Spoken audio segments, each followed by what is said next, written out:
Kaleshwaram project ఇప్పుడు రాష్ట్రం అంతా పెద్ద చర్చ. అటు కాంగ్రెస్ పార్టీ కానీ అటు బీఆర్ఎస్ పార్టీ. అసలు కాంగ్రెస్ పార్టీ అయితే కాళేశ్వరం ప్రాజెక్టు ఫెయిల్యూర్ ప్రాజెక్ట్ అని చెప్పేసి కాంగ్రెస్ పార్టీ చెప్తుంటే, బీఆర్ఎస్ పార్టీ మాత్రం కాళేశ్వరం ప్రాజెక్ట్ అనేది తెలంగాణకు ఒక వరప్రదాయని, ఒక పెద్ద ప్రాజెక్టు అని చెప్పేసి బీఆర్ఎస్ పార్టీ చెప్తుంది. అసలు ఇదంతా పక్కన పెడితే Kaleshwaram project, PC Ghosh commission, అరెస్టులు, ఈ రాజకీయాలన్నీ పక్కకు పెడితే అసలు కాళేశ్వరం ప్రాజెక్టు వల్ల తెలంగాణ ఏ మేరకు లాభపడింది, కాళేశ్వరం లేకముందు తెలంగాణ పరిస్థితి ఏంటి, కాళేశ్వరం వచ్చిన తర్వాత తెలంగాణలో రైతాంగ లేకపోతే రైతుల పరిస్థితి ఏంటి, వీటన్నిటి మీద మాట్లాడడానికి మనతో పాటు సెంట్రల్ యూనివర్సిటీ ప్రొఫెసర్ సోషియాలజీ డిపార్ట్మెంట్లో పనిచేస్తున్న రాఘవరెడ్డి గారు ఉన్నారు. సార్ నమస్తే. నమస్కారం. నమస్కారం. చెప్పండి, చూస్తున్నారు కదా కాళేశ్వరం మీద ఇంత రగడ నడుస్తుంది, రాజకీయాలు పక్కన పెడితే ఒక సోషియాలజీ డిపార్ట్మెంట్ ప్రొఫెసర్గా మీరు ఏం చెప్తారు కాళేశ్వరం సంబంధించి? తెలంగాణ భౌగోళిక పరిస్థితులకి అనుగుణంగా దాదాపు ఒక 4 దశాబ్దాల పాటు వ్యవసాయ రంగం, పర్టికులర్గా నీటిపారుదల రంగంలో ఎటువంటి అభివృద్ధి జరగలేదు అనేది వాస్తవం. శ్రీరామ్ సాగర్ ప్రాజెక్టు స్టార్ట్ అయింది 1969-70 టైంలో, కంప్లీట్ అయింది 1980లో. ఓకే. ఆ తర్వాత అది వరుసగా సిల్ట్ పేరుకుపోయి దానివల్ల దాని నీటి లభ్యత తక్కువైపోయి పైన ప్రాజెక్టులు కట్టడం వల్ల మహారాష్ట్ర లాంటి ప్రభుత్వ రాష్ట్రాలు నీటి లభ్యత తక్కువైపోయి అది మొత్తం ఉపయోగంలోకి కూడా ఎప్పుడు వచ్చింది లేదు. అంటే 80 తర్వాత 2019 కాళేశ్వరం స్టార్ట్ అయింది. 16లో మొదలుపెట్టారు, 2019లో కాళేశ్వరం. గోదావరి పైన గోదావరి జలాలను వాడుకోవడానికి ఎటువంటి ప్రభుత్వ చర్యల్ని మనం చూడలేదు. అంటే 80s నుంచి 2016 వరకు, అంటే దాదాపు 36 సంవత్సరాలు, అంతేనా? అంతే. 36 సంవత్సరాల పాటు ఎటువంటి చర్యలు, అంటే గోదావరి నీళ్లు కిందికి పోతున్నా కూడా మనం ఎందుకు ఈ నీళ్ళని వాడుకోలేము అన్న ఒక తెలంగాణ రైతాంగానికి మేలు చేద్దామన్న ఉద్దేశంతో మొదలుపెట్టిన ప్రాజెక్టులు ఏమీ లేవు. అంటే దేవాదుల ఒక ఎక్సెప్షన్, దేవాదులకి కొంచెము ఇనిషియేటివ్ వచ్చింది, కానీ ఏ ప్రాజెక్ట్ కూడా 2019 దాకా కంప్లీట్ అయిపోయి తెలంగాణ రైతులకు నీళ్ళు వచ్చిన ప్రాజెక్టులు కానీ పథకాలు కానీ తెలంగాణలో లేవు, పర్టికులర్గా గోదావరి జలాల వినియోగం గురించి. సో ఆ విధంగా చూస్తే కాళేశ్వరం అనేది ఒక వరప్రదాయని, తెలంగాణ రైతాంగానికి వరప్రదాయని. కాళేశ్వరం అనేది తెలంగాణ రైతుల ఆశల సమాహారం. దానివల్ల రైతుల జీవన స్థాయి పెరిగింది, దానివల్ల రైతులు ఎంతో కొంత అభివృద్ధి చెందగలిగారు అనేది వాస్తవం. అంటే రాజకీయాలు పక్కన పెడితే ప్రధానంగా ఇప్పుడు కాళేశ్వరం రాకముందు రైతుల పరిస్థితి ఎట్లా ఉండే, కాళేశ్వరం ప్రాజెక్ట్ స్టార్ట్ అయిన తర్వాత రైతాంగం సంబంధించి ఎటువంటి మార్పులు చూశారు మీరు? చాలా పెను మార్పులు చూసామండి.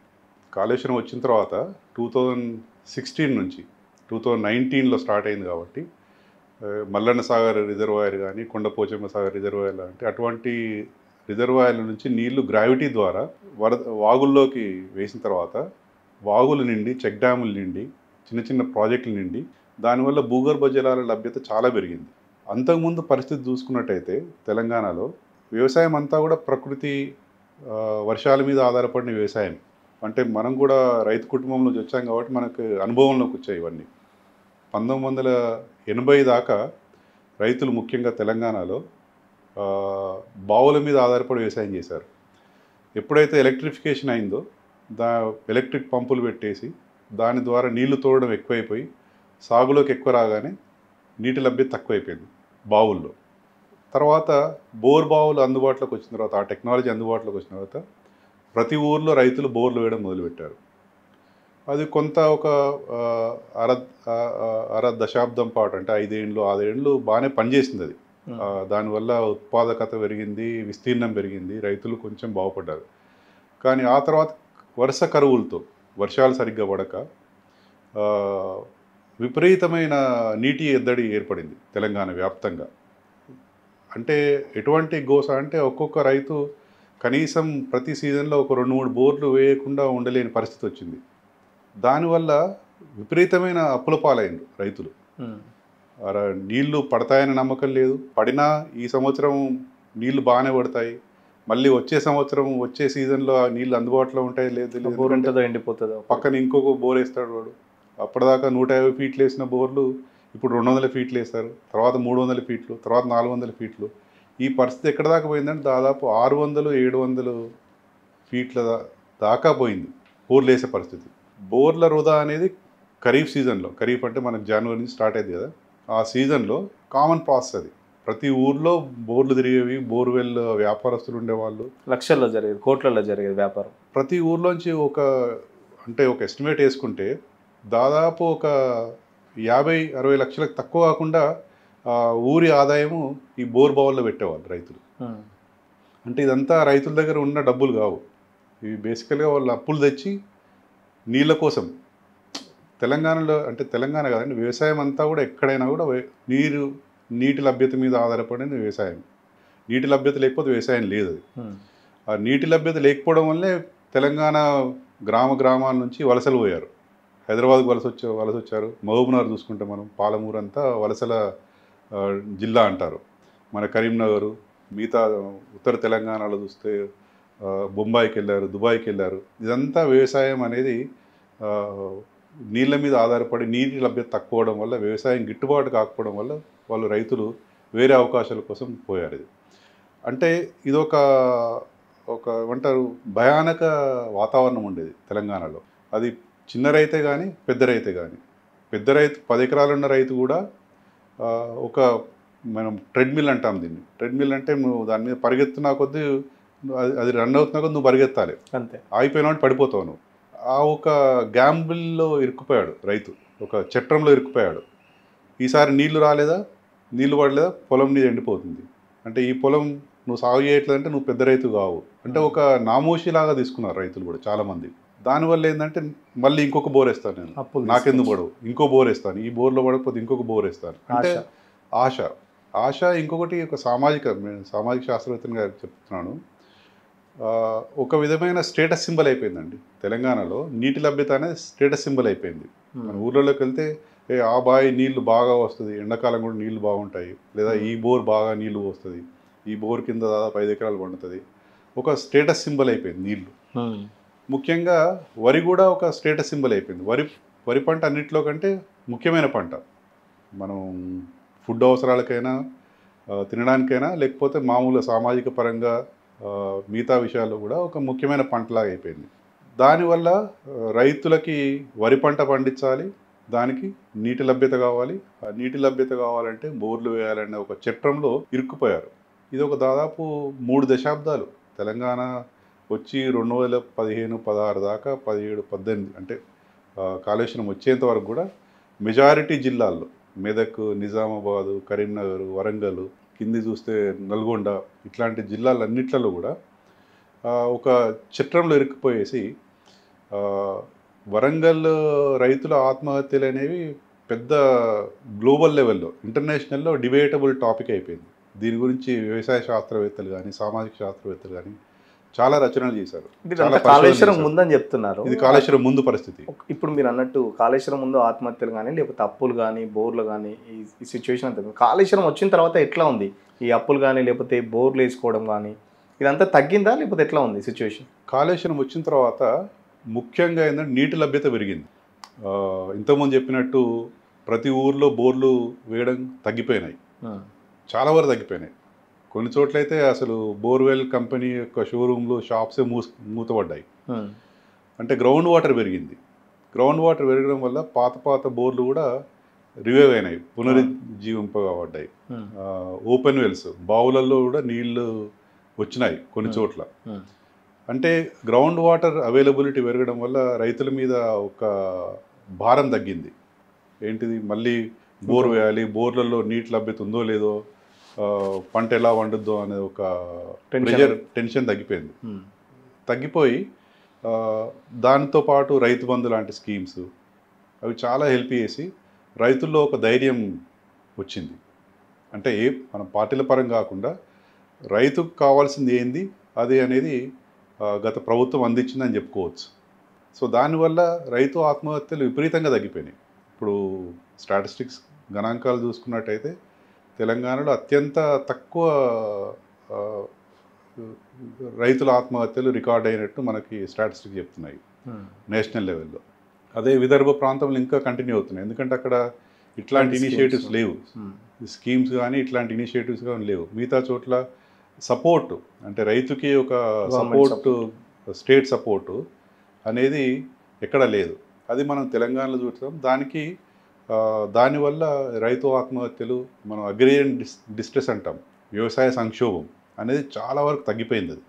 సో అది కాళేశ్వరం కానీ గత ప్రభుత్వ స్కీమ్స్ కానీ వాటి వల్ల ప్రధానంగా ఇక్కడ చాలా మంది మేధావులు కానీ ఇటు ఆర్థికంగా సామాజికంగా మాట్లాడే మేధావులు కాళేశ్వరం ప్రాజెక్టు ఒక పెద్ద గుదిబండ, అదైతే రాష్ట్రానికి సంబంధించి అంటే ఆ ప్రాజెక్టు చేసే మెయింటెనెన్స్తో చాలా తక్కువ సాగు చేస్తున్నారు. ఇంత ఖర్చు పెట్టి ₹1,00,000 ఖర్చు పెట్టి 1 ఎకరం సాగు చేస్తారనే ఆరోపణలు కూడా కాళేశ్వరం మీద. దానికి ఏం సమాధానం చెప్తారు? ఇది మనం బ్రాడర్గా అంటే ఒక కాళేశ్వరానికే అన్వయించకుండా ఏ ప్రాజెక్ట్ చూసుకున్నా ఇనీషియల్ కాస్ట్ చాలా ఎక్కువ ఉంటుంది. నాగార్జున సార్ కట్టింది 50స్లో కట్టినారనుకుందాం. అప్పుడు ఆర్థిక పరిస్థితి ఏంది అసలు, రాష్ట్రం ఆర్థిక పరిస్థితి అంటే అప్పుడు కూడా ఒక ఇబ్బందికరమైన వాతావరణమే. అయినా కూడా డ్యామ్లు, ప్రాజెక్టులు అనేవి ఆధునిక దేవాలయాలని నెహ్రూ గారు అన్నారు. ఆ స్పిరిట్తో మనం స్టార్ట్ చేసాం. అండ్ నాగార్జున సార్ వల్ల ఎంత బెనిఫిట్ పొందామో మనం కృష్ణా, గుంటూరు, ప్రకాశం లాంటి జిల్లాలు చూస్తే తెలుస్తుంది. అంటే ఒక రాజకీయ, సామాజిక, సాంస్కృతిక చైతన్యం వచ్చింది అక్కడ, విపరీతమైన చైతన్యం. అక్కడ ప్రజల ఆర్థిక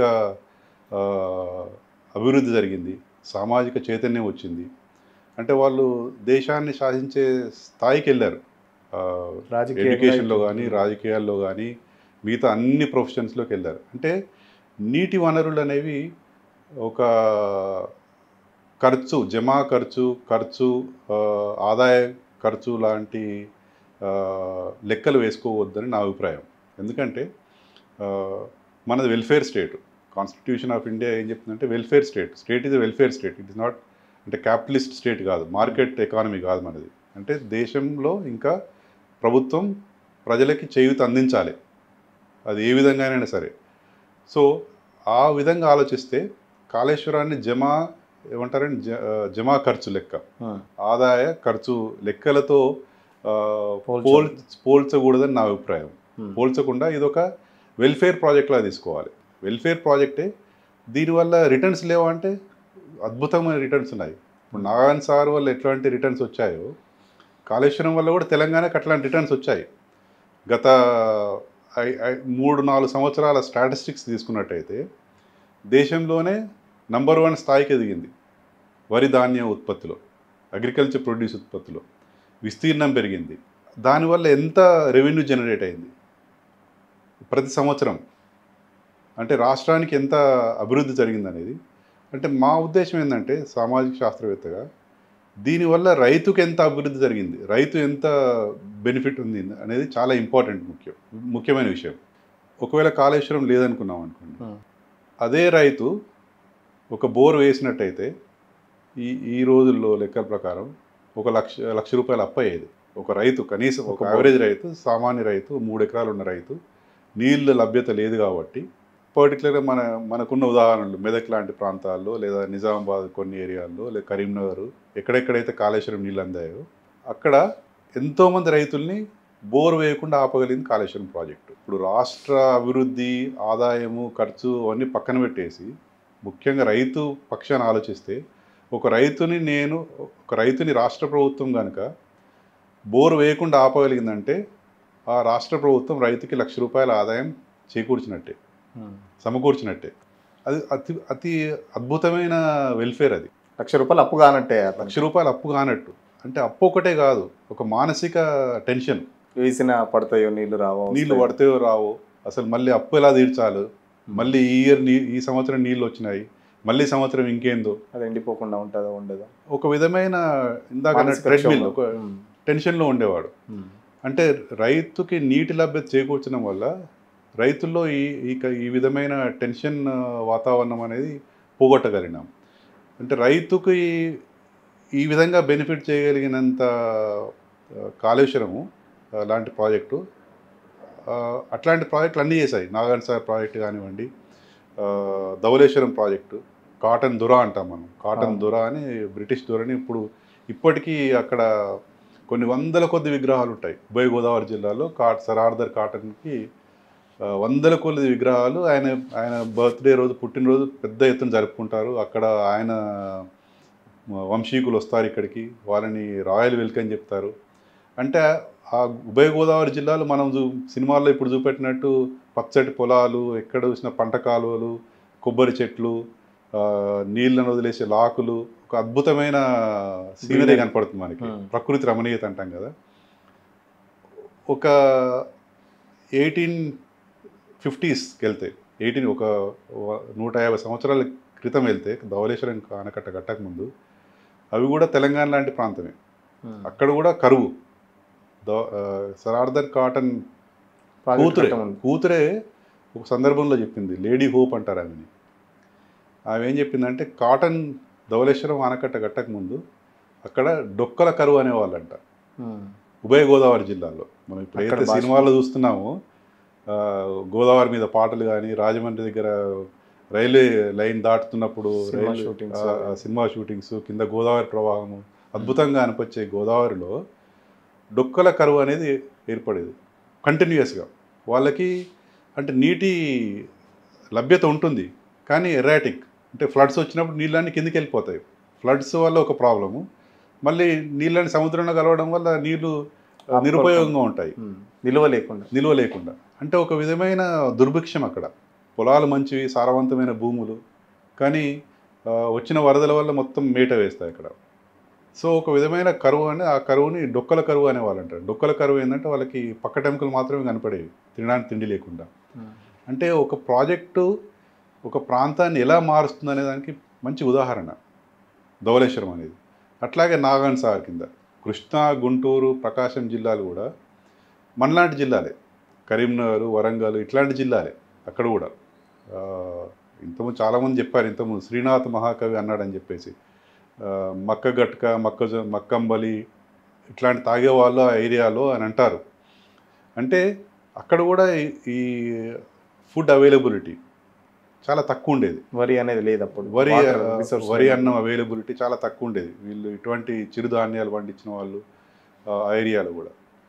కానీ నాగార్జున సార్ రావడం వల్ల మొత్తం మారిపోయింది అక్కడ.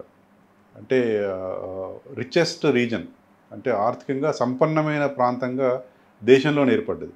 ఒకప్పుడు మనం చిన్నప్పుడు బుక్స్లో చదువుకున్న వాళ్ళం, గోదావరి జిల్లాలు అన్నపూర్ణ అనేసి, దేశానికే అన్నం పెట్టే జిల్లాలు అని చెప్పేసి.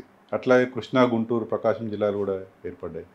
అంటే నీళ్ళు అనేది కేవలం లాభాలు, ఖర్చులు, లాభాలు, నష్టాలు అన్న దృక్పథంతో ఆలోచించకుండా ఎంతవరకు వీలైతే, అది ఏ ప్రభుత్వమైనా సరే, ఏ గవర్నమెంట్, ఏ పార్టీ నడిపినా మొదటి ప్రాధాన్యత ఇవ్వాలి.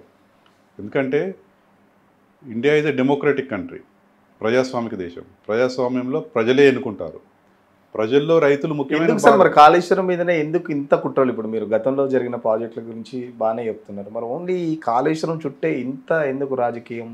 ఇప్పుడు సపోజ్ మనం ఆంధ్రప్రదేశ్లో పోలవరం ప్రాజెక్టే చూసుకుంటే, అది కూలిపోయినప్పుడు కూడా అక్కడ ప్రతిపక్షాలు కానీ అక్కడ ప్రభుత్వం కానీ ఎవ్వరూ మాట్లాడట్లేదు. బట్ కాళేశ్వరం సంగతి చూస్తుంటే మాత్రం ప్రభుత్వమో దిక్కు, ప్రతిపక్షాలో దిక్కు.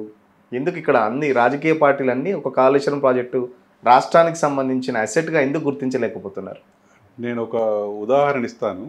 ఆ ఉదాహరణతో ఈ టీవీ, యూట్యూబ్ ఛానల్ చూస్తున్న ప్రేక్షకులు కానీ, రైతులు కానీ అర్థం చేసుకోవాలి. ఇప్పటి వరకు ముఖ్యమైన తెలుగు న్యూస్ పేపర్లు కానీ, టీవీ ఛానల్లో కానీ, ముఖ్యమైన టీవీ ఛానల్, వాటి పేర్లు చెప్పదలుచుకోలేదు నేను, వాటిలో పోతిరెడ్డిపాడు అనే ప్రాజెక్టుకి వ్యతిరేకంగా ఏమైనా వ్యాసాలు వచ్చాయా? పోతిరెడ్డిపాడు అనేది శ్రీశైలం బ్యాక్ వాటర్స్ నుంచి తీసుకుపోయే తూములు. శ్రీశైలం ప్రాజెక్ట్ అనేది ఓన్లీ జల విద్యుత్ శక్తి ప్రాజెక్టు. ఆ ప్రాజెక్టు కట్టింది జల విద్యుత్తులు చేయడానికే, ఉత్పత్తి చేయడానికి కట్టిన ప్రాజెక్టు.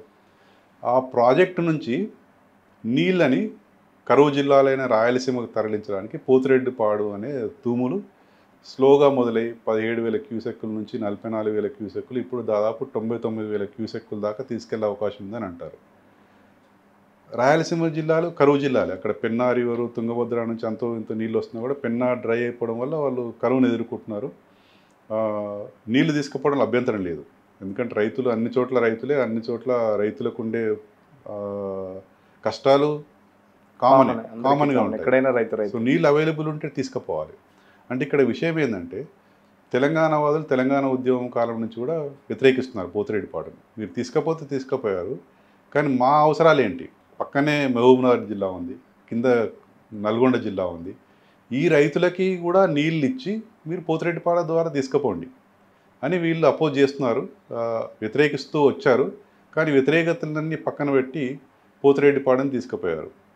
అంటే తెలంగాణ వాదుల వ్యతిరేకతతో ఎన్ని ఆంధ్ర పార్టీలు ఏకీభవించాయి పోతిరెడ్డిపాడు విషయంలో. అంటే నేను చెప్పదలుచుకుందంటే పోతిరెడ్డిపాడు విషయంలో ఆంధ్ర రాజకీయ పార్టీలలో నాయకులలో భిన్నాభిప్రాయాలు ఉన్నాయా? లేదు. రాష్ట్రం కోసం వాళ్ళందరూ ఒకటయ్యారు అంతే. రైతుల ప్రయోజనాలు ముఖ్యం వాళ్ళకి. అట్లాగే పోలవరం ప్రాజెక్టు కూడా డయాఫ్రమ్ వాళ్ళు కొట్టుకుపోయిందంటారు, దాదాపు 1000 కోట్ల నష్టం జరిగిందంటారు. తెలంగాణలో ముంపు ఉంది, గిరిజన ప్రాంతాలు ముంపు గురి కాబడుతున్నాయి. భద్రాచలం కూడా ఏజెన్సీ ప్రాంతాలు, భద్రాచలం పట్టణం కూడా ఎఫెక్ట్ అయ్యే అవకాశం ఉంది అంటున్నారు. పర్యావరణ అనుమతులు సరిగ్గా లేవు దానికి. అంటే ఇంకా వాటిలోనే కొట్టుమిట్టాడుతుంది. ఈ ప్రాజెక్టు విషయంలో కూడా ఆంధ్ర పత్రికల్లో కానీ ఆంధ్ర ఛానల్స్లో కానీ భిన్నాభిప్రాయాలు కనపడ్డాయి మనకి. ఒక వ్యతిరేక వ్యాసం వచ్చిందా అంటే దీన్ని బట్టి మనం కాళేశ్వరం పోల్చుకోవాలి. అంటే మనకి లేనిది ఏంది, అక్కడ వాళ్ళకు ఉన్నది ఏంది. ఇరిగేషన్ ప్రాజెక్టుల మీద రాజకీయాలు కొత్త కాదు. మనం మోదీ గారు కట్టిన నర్మదా సర్దార్ సరోవర్ డ్యామ్ కానివ్వండి, నర్మదా నది మీద కట్టిన వివిధ ప్రాజెక్టులు చాలా పెద్ద ఎత్తున ఉద్యమాలు జరిగినాయి. వాటి మీద రాజకీయంగా ఎంత ఎదుర్కోవాలో అంత తీవ్ర వ్యతిరేకతను బీజేపీ ప్రభుత్వం గుజరాత్లో ఎదుర్కొన్నది. కానీ అల్టిమేట్గా వాళ్ళు కంప్లీట్ చేయగలిగారు. దానివల్ల చాలా లాభం జరుగుతుంది. అంటే ఈ వ్యతిరేకత మన నుంచే వస్తుంది.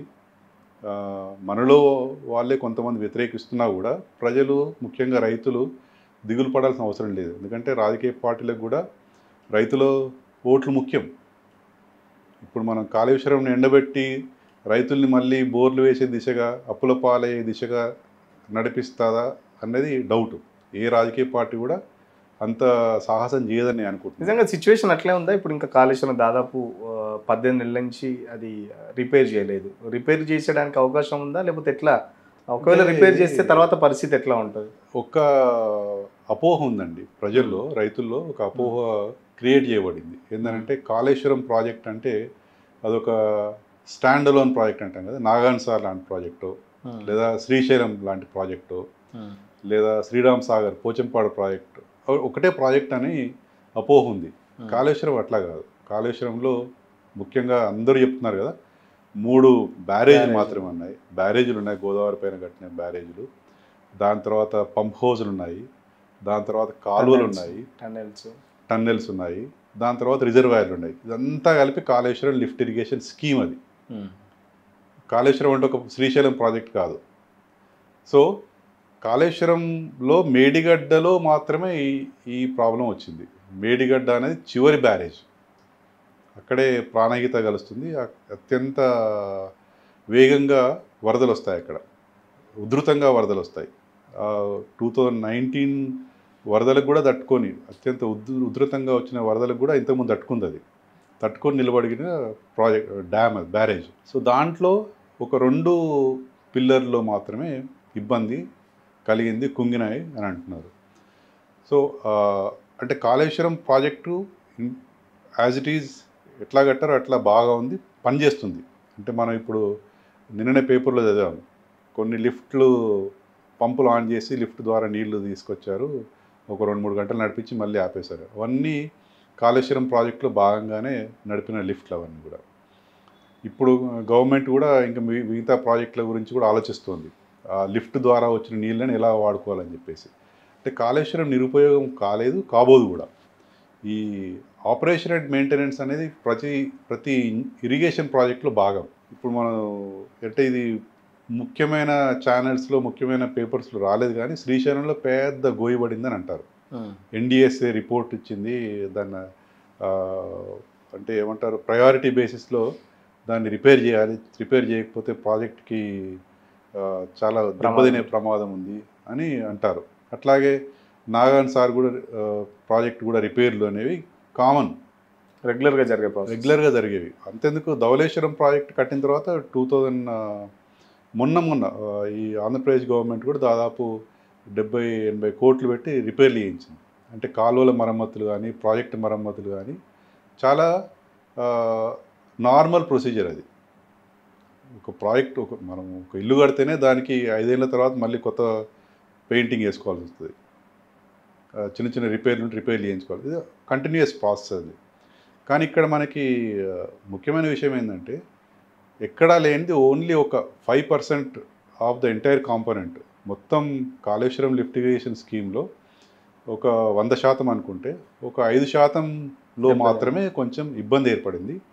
ఆ ఇబ్బంది కూడా రెక్టిఫై చేయడానికి ఆ కాంట్రాక్ట్ సంస్థలే ముందుకొచ్చి సొంత ఖర్చులతో రిపేర్ చేస్తామని కూడా వాళ్ళు ముందుకు వచ్చారు. గతంలో చెప్పారు, ఎల్ఎన్టీ వాళ్ళు చెప్పారు. సో అవి చేస్తూ మనం దీన్ని ఎలా ముందు తీసుకెళ్లాలనే ఉద్దేశం ప్రభుత్వానికి ఉందని అనుకుంటున్నాం. ఎందుకంటే రైతుల ప్రయోజనాలు ముఖ్యం.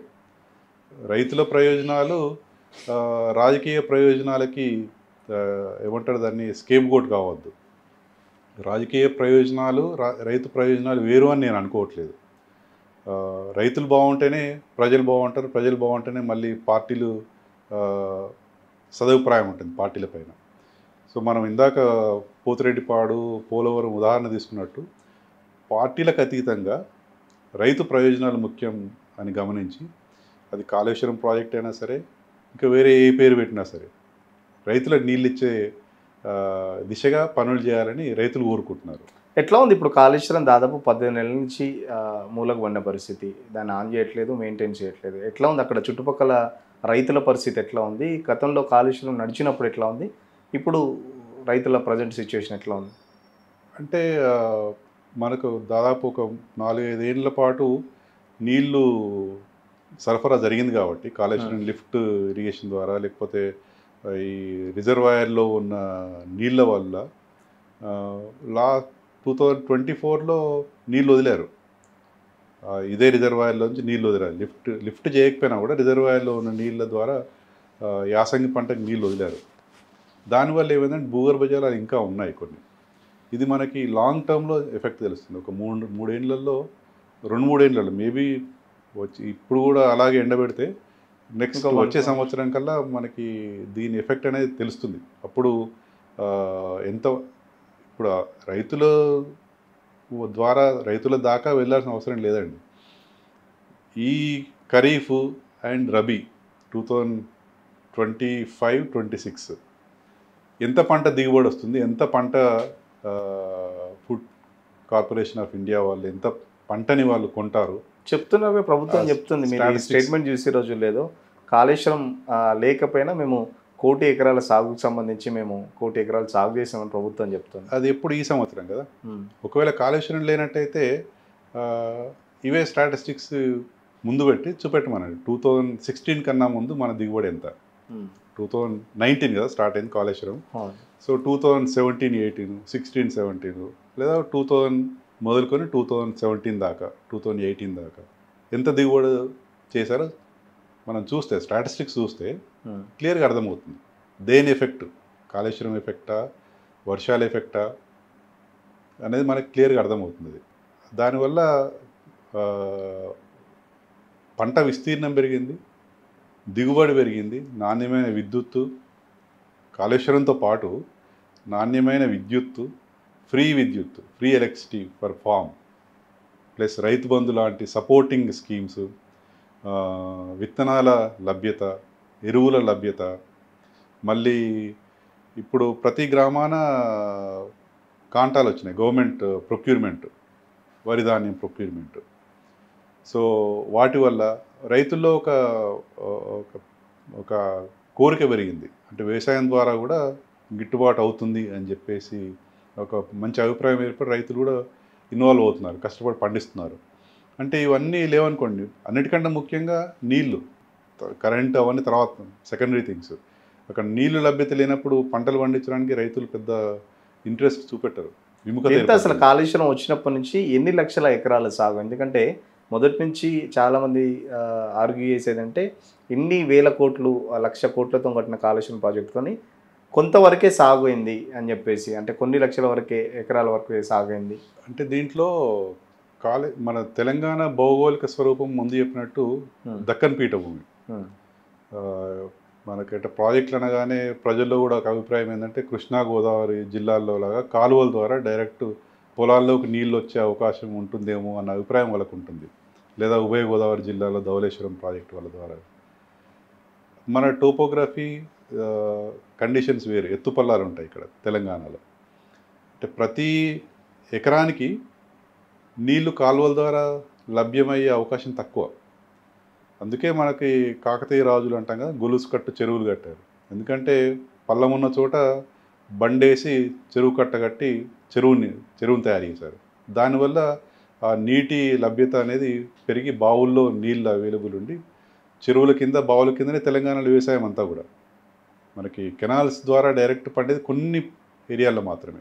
సో కాళేశ్వరంలో ఒక దాదాపు స్టాటిస్టిక్స్లోకి ఎగ్జాక్ట్గా పోరు, ఎందుకంటే కొన్ని చోట్ల ఒక విధంగా ఉంటాయి, ఇంకొన్ని చోట్ల ఇంకో విధంగా ఉంటాయి, వివిధ రకాల నంబర్స్ ఉన్నాయి.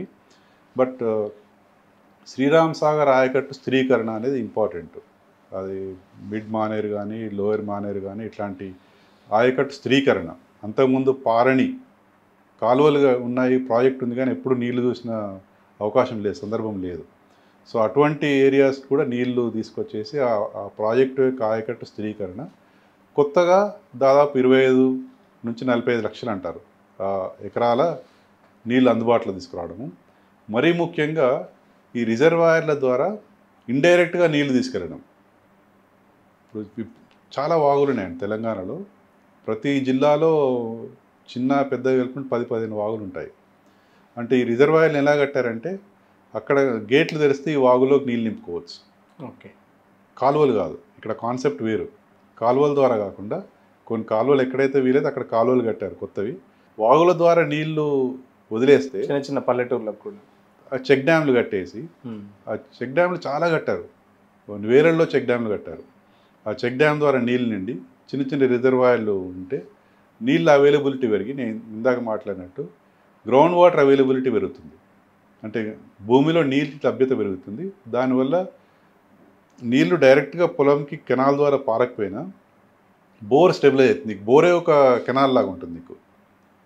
ఆ బోర్లో నీటి లభ్యత ఉన్నప్పుడు రైతుకు అది కాళేశ్వరం ద్వారా అందించిన ప్రతిఫలమే అనుకోవచ్చు. అంటే ఈ మూస పద్ధతిలో సాంప్రదాయిక పద్ధతిలో ప్రాజెక్టులో అట్లాంటి ప్రాజెక్టుతో కాళేశ్వరం పోల్చలేము. ఇదొక నూతన నమూనా అనుకోవాలి. అంటే కొత్త మోడల్ ఇది. ఇది యాక్చువల్గా దేశానికే ఒక కొత్త మోడల్ ఇది. ఇట్లా కూడా అభివృద్ధి తీసుకురావచ్చు అనేసి. ఎందుకంటే మనకి గంగాలో విపరీతమైన వాటర్ వేస్టేజ్, పెద్ద పెద్ద నదులు ఉత్తర భారతదేశంలో. ఇదొక మోడల్గా తీసుకున్నట్టయితే నీళ్లు కాలువల ద్వారా ప్రతి ఎకరానికి అందించడమే కాకుండా కూడా ఇండైరెక్ట్గా కూడా అందించే అవకాశం ఉంది. దానివల్ల కూడా ప్రజల్లో, రైతుల్లో ముఖ్యంగా వ్యవసాయం అంటే ఆసక్తి పెరిగి ఎక్కువ పంట పండించే అవకాశం ఉంది అనేది ఈ కాళేశ్వరం మోడల్ అనేది చూపెడుతుంది మనకి. ఇట్లనే అంటే కాళేశ్వరం సంబంధించి ఆ ప్రభుత్వం ఇదే వైఖరితో ఉంటే దాని ఎఫెక్ట్ అంటే ఇప్పుడు రైతులకు సంబంధించి వ్యవసాయం తగ్గితే ఆటోమేటిక్గా అది రాష్ట్ర ఆర్థిక పరిస్థితిపై కూడా ఇండైరెక్ట్గా చూపుతుంది. ఎట్లా ఉండబోతుంది దానికి సంబంధించి? అది అంటే ఇబ్బందికరమైన పరిస్థితులు రైతులకు ఏర్పడతాయి. రాజకీయాలు పక్కన పెడితే రాష్ట్ర ఆర్థిక పరిస్థితి మీద కూడా ఒక రైతు ఒకరి అతను డబ్బు వస్తే, పంట పండితే డబ్బు వస్తే తర్వాత దాన్ని వేరే మీద వెచ్చించడం కానీ అట్లా అంటే ఏమంటారు, ఆర్థిక శాస్త్రవేత్తలు కానీ ఎకనామిక్స్ వాళ్ళు డీల్ చేస్తారు. అంటే వాళ్ళు జీడిపిలు, రాష్ట్ర జీడిపిలు అవన్నీ ఆలోచిస్తారు. సామాజిక శాస్త్రవేత్తని ఏమంటారంటే రైతు బాగుంటే ఊరు బాగుంటుంది, ఊరు బాగుంటే పక్కనున్న పట్టణాలు బాగుంటాయి, అవును, పట్టణాలు బాగుంటే రాష్ట్ర రాజధాని బాగుంటుంది. అంటే ఇప్పుడు ఊర్లలో జనరేట్ అయిన ఆదాయము ఊర్లోనే ఉండిపోదు. నేను అనేది అదే అందుకే ఊర్లోనే ఉండిపోదు. అది రైతులు వివిధ రకాల అవసరాలకు వాడుతుంటారు. అది కొనుగోలు శక్తి పెరుగుతూ ఉంటుంది. మనం ఒక వైబ్రెన్సీ చూసాం, ఒక డైనమిజం చూసాం. తెలంగాణ పల్లెల్లో చూసాము, తెలంగాణ పట్టణాల్లో చూసాము. చిన్న చిన్న పట్టణాల్లో విపరీతమైన యాక్టివిటీ పెరిగింది. అది కాళేశ్వరం వల్ల వచ్చిన పంట కావచ్చు, నీళ్ళ వల్ల వచ్చిన పంట కావచ్చు, పంట విస్తీర్ణము, పంట దిగుబడి, లేదా రైతు బంధు లాంటి స్కీమ్ వల్ల కావచ్చు. అంటే రైతుల్లో ఆర్థిక స్తోమత పెరిగింది, ఖర్చు పెట్టగలిగే స్తోమత పెరిగింది. ఆ స్తోమత వల్ల రూరల్ ఎకానమీ అంటాం మనం, గ్రామీణ ఆర్థిక వ్యవస్థ అనేది అద్భుతంగా పుంజుకుంది. ఇది వాస్తవం. మనం స్టాటిస్టిక్స్లో ఎకానమీస్ చూస్తారు. డెవలప్మెంట్ ఇండెక్స్లో ఎంత పర్ క్యాపిటల్ స్టీల్ కన్జంప్షన్ అంటారు. అంటే ఎంత ఉక్కు అంటే మనకి సింపుల్గా చెప్పాలంటే ఇళ్ళకు వాడే స్టీల్ ఉంటుంది కదా, కొత్త ఇళ్ళకు వాడే స్టీలు, సిమెంటు, ఈ కన్జంప్షన్ లెక్కలు కనుక తీసుకున్నట్టయితే, ఇంతో స్టడీ చేయలేదు ఎవరు, అది తీసుకున్నట్టే దాని ద్వారా మనం చెప్పొచ్చు ఎంత డెవలప్మెంట్ అయింది, రూరల్ ఎకానమీ ఎంత వైబ్రెన్సీ పెరిగింది అనేసి. ఈ కన్జంప్షన్ ప్యాటర్న్ ఒకటి, food items, non food items, consumer durables. ఇప్పుడు అమెజాన్, ఫ్లిప్కార్ట్ లాంటి సంస్థలు ప్రతి చిన్న ఊరు కూడా పాకిపోయినాయండి. డెలివరీ ఎక్కడ వరకు, డెలివరీ ఇట్స్ ఎ రియాలిటీ. అంటే వాళ్ళ ఆర్థిక పరిస్థితి బాగాలేనట్టయితే ఇట్లాంటి సంస్థలు ఎందుకు ఇంట్రెస్ట్ చూపెడతాయి? ఒకరో ఇద్దరు కొనేవాళ్ళు ఉంటే ఏ డెలివరీ సంస్థ కూడా ఇంట్రెస్ట్ చూపెట్టదు. అంటే ఒక విధమైన ఆర్థిక డైనమిజం వచ్చింది. రాజకీయ అంటే గ్రామీణ ఆర్థిక వ్యవస్థ బలోపేతమైందని చెప్పుకోవచ్చు. ఫైనల్గా చెప్పండి సార్, ఒకవేళ కాళేశ్వరం సంబంధించి ఎలాంటి చర్యలు చేపట్టాలి రాష్ట్ర ప్రభుత్వం? రాజకీయాలు పక్కన పెడితే కాళేశ్వరం సంబంధించి ఎలాంటి చర్యలు చేపడితే అది రైతులకు కానీ ఇటు ప్రభుత్వానికి కానీ ఎలాంటి ఉపయోగం ఉండబోతుంది? రైతుల పక్షాన్ని ఆలోచించాలి. రాజకీయ పార్టీలు ఎలక్షన్స్ వరకు రాజకీయాల గురించి ఆలోచించి, ఎలక్షన్స్ అయిపోగానే ఒక గవర్నమెంట్ ఎన్నుకున్నారు, ఒక పార్టీని ఎన్నుకొని పార్టీ ప్రభుత్వాన్ని నడిపిస్తుంది. కాబట్టి ఆ ప్రభుత్వాన్ని ఎన్నుకున్న వాళ్ళలో రైతులు కూడా ఉన్నారు. రైతుల ప్రయోజనాలు ముఖ్యము. మనము స్లోగన్స్గా పరిమితం చేయకుండా, అప్పుడు లాల్ బహదూర్ శాస్త్రి గారు ప్రధానమంత్రి ఉన్నప్పుడు కాంగ్రెస్ వాదైన జై కిసాన్ అన్నాడు ఆయన. ఆ స్ఫూర్తితో ప్రస్తుతం ఉన్న ప్రభుత్వాలు కూడా రైతుని బలోపేతం చేయడానికి, రైతుకి ఏ విధంగా లాభం చేకూరుస్తుంది, ఆ నీళ్ళు ఎవరిచ్చినా పర్లేదు, ఎవరికో పేరు వస్తుందని భేషజాలకు పోకుండా రాజకీయాలు పక్కన పెట్టి రైతు గురించి ఆలోచించే ప్రభుత్వం అయితే దాన్ని పునరుద్ధరించి రిపేర్లు చేయించేసి ఎంత త్వరగా వీలైతే అంత త్వరగా రైతుల్లో ఒక భరోసా తెస్తుందని అనుకుంటున్నాం. అంటే అనుకోవాలని మనం కూడా ఆశిద్దాం. సార్, మామూలుగా అంటే కాళేశ్వరం ప్రాజెక్టు సంబంధించి 2 పిల్లర్లు కుంగిపోయినాయి అంటున్నారు. అంటే 2 పిల్లర్లు కుంగిపోయినంత మాత్రం మొత్తం కాళేశ్వరం పనికి రాకుండా పోతుందా? ఎట్లా ఉంటుంది అసలు? లేదండి, కాళేశ్వరం లిఫ్ట్ ఇరిగేషన్ స్కీమ్లో మేడిగడ్డ అనేది ఒక కాంపోనెంట్, ఒక 10% కాంపోనెంట్ అనుకుంటే, దాంట్లో 2 పిల్లర్లు అనుకుంటే ఒక 2% మాత్రమే డ్యామేజ్ అయినాయి. ఇంకోటి ఏంటంటే, మనం ఎటువంటి ప్రాజెక్టు కొత్త అంశం తీసుకున్నప్పుడు ఒడిదుడుకులు చాలా సహజం. ఇస్రో మొదలుపెట్టినప్పుడు చాలా రాకెట్లు, శాటిలైట్లు కూలిపోయినాయి, పనికి రాకుండా పోయినాయి. మన చంద్రయాన్ మిషన్, ఫస్ట్ గగన్యాన్ అంటాం, Chandrayaan mission was a failure. So అంతెందుకు, అమెరికా లాంటి టెక్నాలజీలో అభివృద్ధి చెందిన దేశంలో కూడా పాపం వస్తూ కల్పనా చావ్లా గారు చనిపోయారు. టెక్నికల్ ఫెయిల్యూర్ అది. సో ఈ ఫెయిల్యూర్స్ అనేవి ఎక్కడ ఉంటాయంటే, మనకి అంతకుముందు ఎటువంటి మోడల్స్ లేనప్పుడు, అదొక కొత్త ఇన్నోవేటివ్ ఐడియా ఫస్ట్ ప్రయోగం చేసినప్పుడు ఇటువంటి సహజం. మనకి అదృష్టం ఏంటంటే, ఈ మేడిగడ్డ బ్యారేజ్ వల్ల ఎటువంటి ప్రాణ నష్టం జరగలేదు, ఎటువంటి పర్యావరణ నష్టం కూడా జరగలేదు. అయ్యో మొత్తం కొట్టుకుపోయేసి కింద ఊర్లు కొట్టుకుపోయినాయనో, లేకపోతే పర్యావరణం దెబ్బతిందన్న విషయం కూడా ఎక్కడా లేదు. చాలా చిన్న ఇష్యూ అది. ఇట్లాంటి ప్రయోగాలు చేసినప్పుడు, ఎందుకంటే కాళేశ్వరంకి దేశంలో కానీ ప్రపంచంలో కానీ ఎటువంటి నమూనా లేదు. ఒక నదినే రిజర్వాయర్గా అనే ఆలోచన, ఒక నదినే రిజర్వాయర్గా మలచొచ్చనే ఆలోచన ప్రపంచంలో ఎక్కడా లేదు. ఎటువంటి మోడల్స్ లేవు, మనకి టెంప్లెట్స్ లేవు. ఇప్పుడు మనకి ఉత్తర తెలంగాణలో గోదావరి పొడుగున గోదావరి నదే ఒక రిజర్వాయర్ అయిపోయింది. ఇది ఒక అద్భుతమైన ఆలోచన. ఈ ఆలోచనని మనం ఎలా స్ట్రెంగ్తన్ చేయాలి అంటే ఎలా ఫైన్ ట్యూన్ చేయాలి అంటే మనం ఇన్నోవేషన్స్లో ఎప్పుడైనా ఇంప్రూవైజేషన్స్ ఉంటాయి. మనం సెల్ ఫోన్ కొత్త తీసుకుంటే దాంట్లో ఎన్ని ఫీచర్స్ మనకు అందుబాటులో లేవు, రాను యాడ్ చేసుకుంటూ పోయినాం మనం. అంటే ఇలా డెవలప్ చేయొచ్చు దాన్ని. అంతేగాని ఇది డెవలప్ చేసింది వీడు కాబట్టి దాని వ్యతిరేకతతో మనం పక్కన పడేయలేము దాన్ని. ఇన్నోవేషన్స్ అనేవి యాడ్ ఆన్ అవ్వకుండా రావాలి. ఇనీషియల్ ఒడిదుడుకులు ఉంటాయి ముందు. అంటే ఏమంటారు దాన్ని, ఆవిష్కరించిన తొలి నాళ్ళల్లో ఇటువంటి టీథింగ్ ట్రబుల్స్ అంటారు, ఒడిదుడుకులు అనేవి కామన్గా ఉంటాయి.